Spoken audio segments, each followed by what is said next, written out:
Hello friend, welcome back to my channel recipes and more চ্যানেলে আপনাদের সকলকে স্বাগত জানাই। তো বন্ধুরা, আশা করছি আপনারা সকলেই খুব ভালো আছেন। আর আজকের আমি আপনাদের জন্য আরও একটি নতুন ভিডিও এখানে স্টার্ট করতে চলেছি।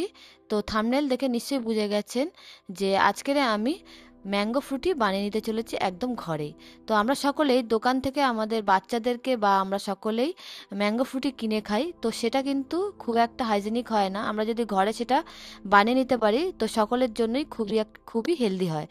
তো কিভাবে বানাতে হয় খুব সহজেই একবার দেখে নিন। তো পাকা আমটা কেটে নেওয়ার পরে এইবারে আমি এখানে নিয়েছি একটা কাঁচা আম। তো দেখতেই পাচ্ছেন বন্ধুরা, একটা বড় সাইজের কাঁচা আম নিয়েছি। এটা কিন্তু আমি পুরোপুরি ব্যবহার করব না। এখান থেকে কিছুটা আম আমি নিয়ে এটাকে সুন্দর করে এর থেকে আমের যে শাঁসটা সেটা আমি বার করে নিচ্ছি। তো পাকা আম আর কাঁচা আমের সংমিশ্রণেই আমি এই ফুটিটা বানাবো। কাঁচা আমটা দিচ্ছি এর কারণ এটাতে যে একটা টক ভাব সেটা হবে। শুধু পাকা আম দিয়ে করলে কিন্তু একদমই মিষ্টি লাগবে, খেতে কিন্তু ভালো হবে না।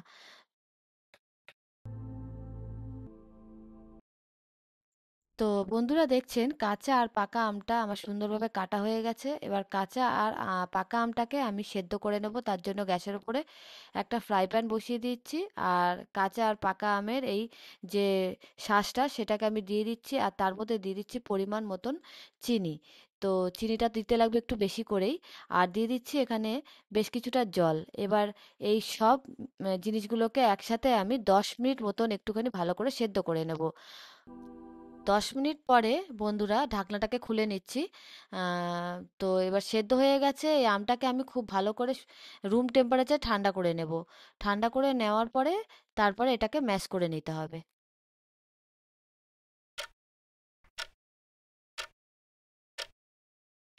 তো আমটাকে আমি ভালো করে রুম টেম্পারেচারে ভালো করে ঠান্ডা করে নিয়েছি 10-15 মিনিট মতন। ঠান্ডা হয়ে যাওয়ার পর এবারে এটাকে আমি মিক্সচার গ্রাইন্ডারে একটা ভালো স্মুথ পেস্ট আমি তৈরি করে নিচ্ছি। তো তারপরে একটা ছাঁকনির সাহায্যে এটাকে একটু ছেঁকে নিতে হবে যাতে এর মধ্যে কোনো রকম লামস বা আঁশ না থাকে। তো ছাঁকনি দিয়ে ছাঁকা হয়ে গেছে পেস্টটা। এবার এর মধ্যে আমি কিছুটা পরিমাণ একটু জল দিয়ে দিচ্ছি যাতে রুটিটা বেশি ঘন না হয়ে যায়। তো এইভাবেই আপনারা বাড়িতে বানাবেন। তো ফ্রুটিটা একদমই আমার রেডি হয়ে গেছে। এবার এই ফ্রুটিটাকে আমি গ্লাসের মধ্যে সার্ভ করে নিচ্ছি। আর এই গ্লাসের মধ্যেই আমি আইস দিয়ে দিচ্ছি। তো আপনারা চাইলে আইস ব্যবহার করতে পারেন, আর এটা নর্মালভাবেও ব্যবহার করতে পারেন। দুটোই কিন্তু খেতে খুবই অপূর্ব হয়।